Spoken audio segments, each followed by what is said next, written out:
Bismillahirrahmanirrahim. Assalamualaikum warahmatullahi wabarakatuh. Perkenalkan, nama saya Letjen Ahmad Dandi Sumartono, NIM E100180154. Di sini saya akan mempresentasikan materi terkait teknologi, produktivitas, dan pekerjaan. Seperti yang kita tahu, perkembangan teknologi itu merupakan bagian yang tidak terpisahkan dari perkembangan peradaban manusia. Baik itu zaman dulu pertama ditemukannya roda, api, dan sampai sekarang ini ada juga penemuan mengenai listrik, komputer, dan lain sebagainya. Nah, perkembangan teknologi ini itu bisa diidentifikasikan yang sangat kentara itu pada revolusi industri yang sudah berlangsung selama 4 kali. Nah, yang paling terkenal itu yang pertama adalah teknologinya itu berupa penemuan listrik dan mesin industri. Sedangkan pada revolusi industri 4 yang kita alami saat ini itu fokus utamanya adalah pengembangan teknologi, komputer, dan digitalisasi. Nah, kemudian teknologi ini itu merupakan kunci utama dalam pertumbuhan ekonomi dan produktivitas karena semakin canggih teknologi yang digunakan itu akan semakin menguntungkan bagi kita. Nah, teknologi ini berkontribusi besar itu dalam membuka pekerjaan baru, mempermudah layanan kesehatan, dan juga komunikasi. Tapi di sisi lain, teknologi ini juga dapat mempengaruhi bagaimana tenaga kerja dipekerjakan dan bagaimana perusahaan beroperasi. Baik, yang pertama kita bahas mengenai manfaat dari teknologi untuk penciptaan lapangan kerja. Nah, keberadaan teknologi ini memiliki dampak positif dan negatif terhadap pekerjaan. Di sisi negatifnya itu ada jenis pekerjaan yang hilang akibat keberadaan teknologi ini. Contohnya karyawan pabrik, buruh pabrik yang makin ke sini makin sedikit karena sudah ada proses otomatisasi pabrik. Jadi lebih banyak menggunakan mesin, robot, dan lain sebagainya. Tapi di sisi lain, kemajuan teknologi ini itu dapat memunculkan lapangan pekerjaan baru. Contohnya ada di 2 aplikasi ini, yaitu Gojek dan Shopee. Gojek itu seperti kita tahu yang paling terkenal adalah layanan ojek online-nya, itu menyerap sangat banyak tenaga kerja. Dan Shopee itu kan terkenal sebagai online shopping-nya, itu mereka memberi lapangan pekerjaan dalam bentuk owner toko seperti itu. Nah, ada asumsi yang berputar bahwa perekonomian di negara berkembang itu cenderung memiliki teknologi yang masih belum canggih. Nah, akibatnya apa? Akibatnya perusahaan-perusahaan yang ada di negara berkembang itu mereka cenderung lebih memilih untuk menambah tenaga kerja daripada untuk mengupdate teknologi yang sudah ada. Tapi perusahaan-perusahaan tersebut pada akhirnya itu akan tetap meningkatkan teknologi. Karena apa? Karena negara, baik negara maupun perusahaan itu sama-sama ada keinginan untuk meningkatkan daya saingnya di dunia biar nggak tertinggal sama yang lain. Nah, contohnya itu ada di Indonesia itu terjadi peningkatan penjualan robot industri sebesar 20 kali lipat dari tahun 2005 sampai 2015. Nah, peningkatan ini itu dipicu oleh keinginan perusahaan untuk meningkatkan daya saingnya di kancah internasional tentunya. Akan tetapi robotisasi industri ini itu dapat memicu gelombang PHK seperti yang sudah kita bahas tadi sebelumnya karena lebih butuh sedikit orang kayak gitu kan.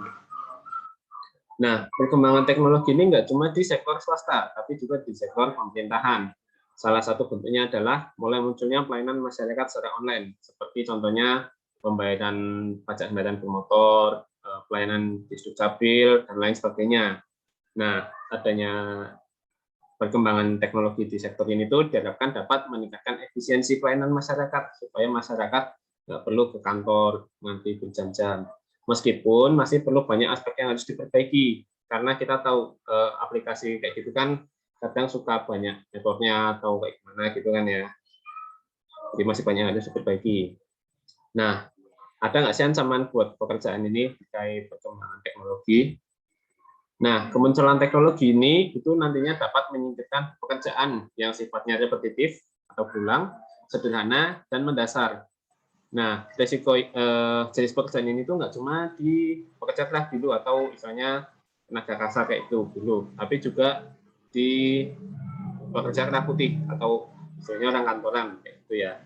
Nah, akhir-akhir ini tuh muncul tren di negara-negara itu ada berkurangnya pekerjaan di tingkat menengah, yang akhirnya nanti memunculkan polarisasi pekerjaan. Ada pekerjaan yang wah banget, ada yang istilahnya kayak di bawah banget kayak gitu.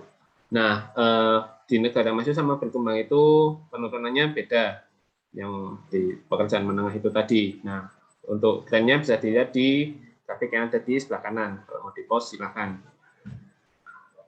Nah, jenis pekerjaan yang relatif aman dari pengusulan teknologi ini adalah pekerjaan yang memerlukan keterampilan khusus dan kompleksitas yang tinggi.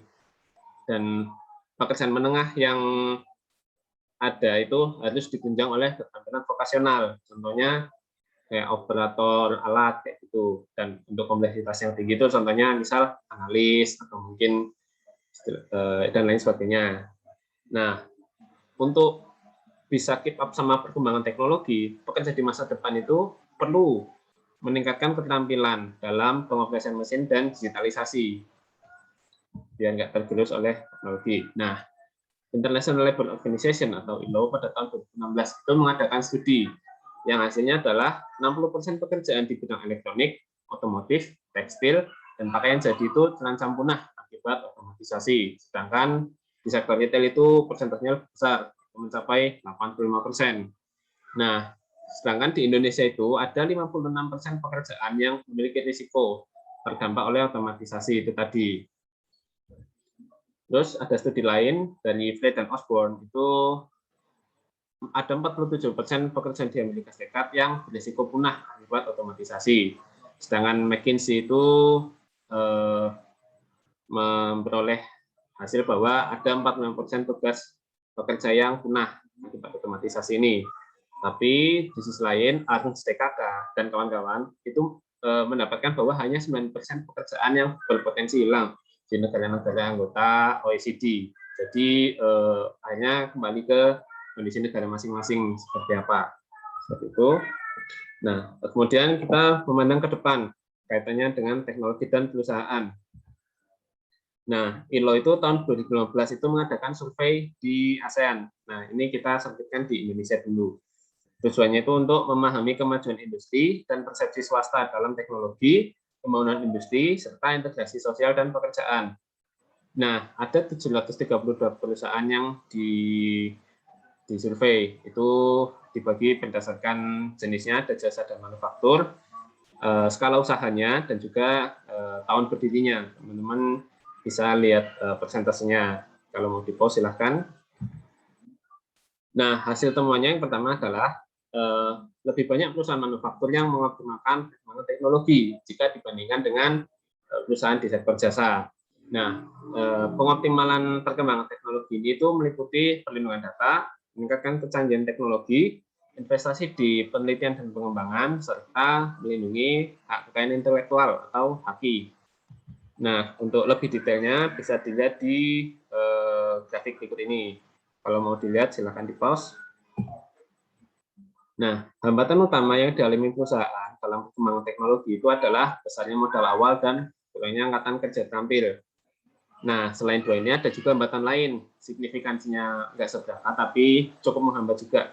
Nah, hambatan ini tuh meliputi tingginya biaya perizinan, risiko yang terlalu tinggi, dan kurangnya pengetahuan akan kemampuan teknologi yang terkait.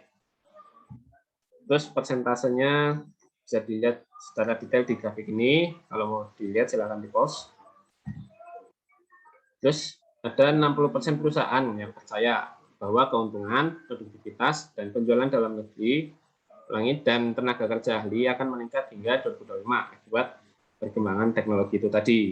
Kemudian 50% itu merasa kalau total ekspor dan tenaga kerjanya akan mengalami peningkatan. Dan 44% perusahaan diantaranya itu merasa bahwa jumlah pekerja perempuan di perusahaannya akan meningkat akibat perkembangan teknologi itu tadi. Terus di sisi lain ada juga sisi negatif yang mereka temui. Jadi ada lebih dari setengah perusahaan itu mengantisipasi kenaikan biaya tenaga kerja, pelatihan staf, dan juga penelitian dan pengembangan itu tadi. Ada 52% perusahaan yang percaya bahwa permintaan energinya akan meningkat seiring dengan perkembangan teknologi. Dan 47% perusahaan itu merasa beban peraturan perundangan akan meningkat pada 2025 seiring meningkatnya teknologi yang digunakan.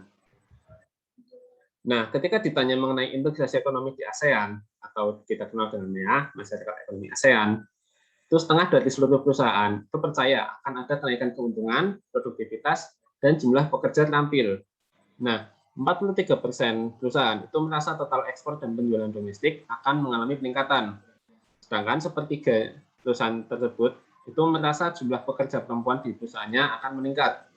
Tapi di sisi lain, 50% perusahaan itu menyadari adanya potensi kenaikan biaya tenaga kerja akibat meningkatnya kemampuan SDM akibat perkembangan teknologi. Itu. Nah, detailnya bagaimana bisa dilihat. Silakan teman-teman kalau mau di-pause, saya lanjut.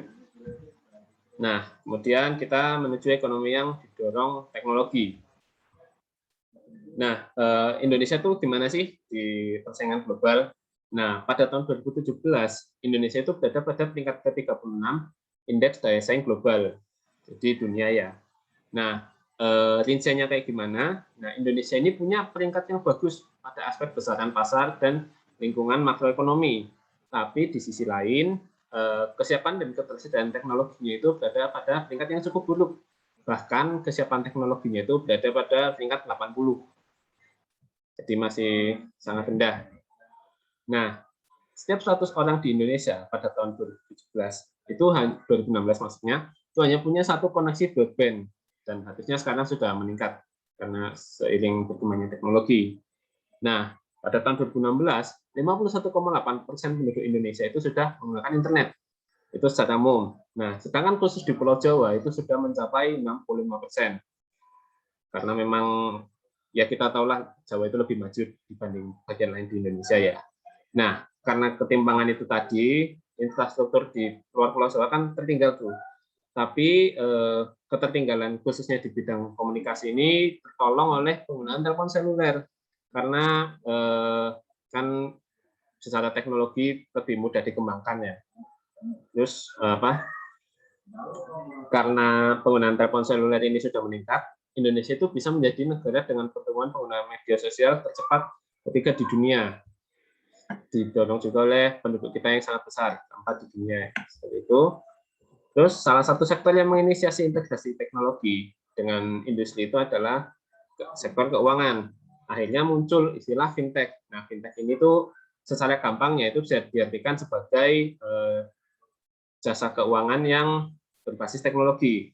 Jenisnya juga banyak, ada untuk payment seperti OVO dan GoPay, terus ada perbankan kayak BCA, Mandiri, terus juga ada untuk investasi, itu ada Bibitnomic, ada Bateksa, dan lain sebagainya.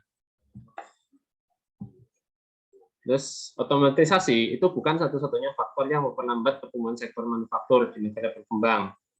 Nah, contohnya itu ada di Tiongkok, itu mereka pertumbuhan ekonominya pesat, tapi justru terjadi penurunan pada sektor manufaktur yang disebabkan karena Cina sudah mulai makmur, tenaga kerjanya semakin mahal, jadi ada sedikit penurunan, perlambatan istilahnya. Nah, karena peningkatan ini, jadi perusahaan itu kadang ada rencana untuk memindahkan ke negara lain. Nah, Indonesia ini akan bersaing dengan negara-negara yang bertumbuh pesat di Asia, contohnya dari Vietnam, Bangladesh, dan Kamboja untuk tanda kutip mengambil pasar dari Tiongkok itu tadi. Nah, apabila Indonesia tidak dapat menemukan sumber pertumbuhan baru dengan dampak ganda seperti yang dimiliki sektor manufaktur, maka Indonesia akan kesulitan untuk meningkatkan kualitas teknologi tanpa menimbulkan risiko pengurangan lapangan kerja. Nah, caranya gimana untuk mengatasinya? Itu dapat diatasi dengan membentuk perekonomian yang dapat melepaskan potensi pertumbuhan produktif dan manfaat yang dapat tersebar merata bagi seluruh masyarakat. Intinya adalah bagaimana cara kita mengembangkan teknologi tanpa harus mengurangi lapangan kerja. Nah, dari saya cukup sekian. Teman-teman kalau ada yang mau ditanyakan, bisa langsung di kolom komentar. Saya cukupkan. Terima kasih. Wassalamualaikum warahmatullahi wabarakatuh.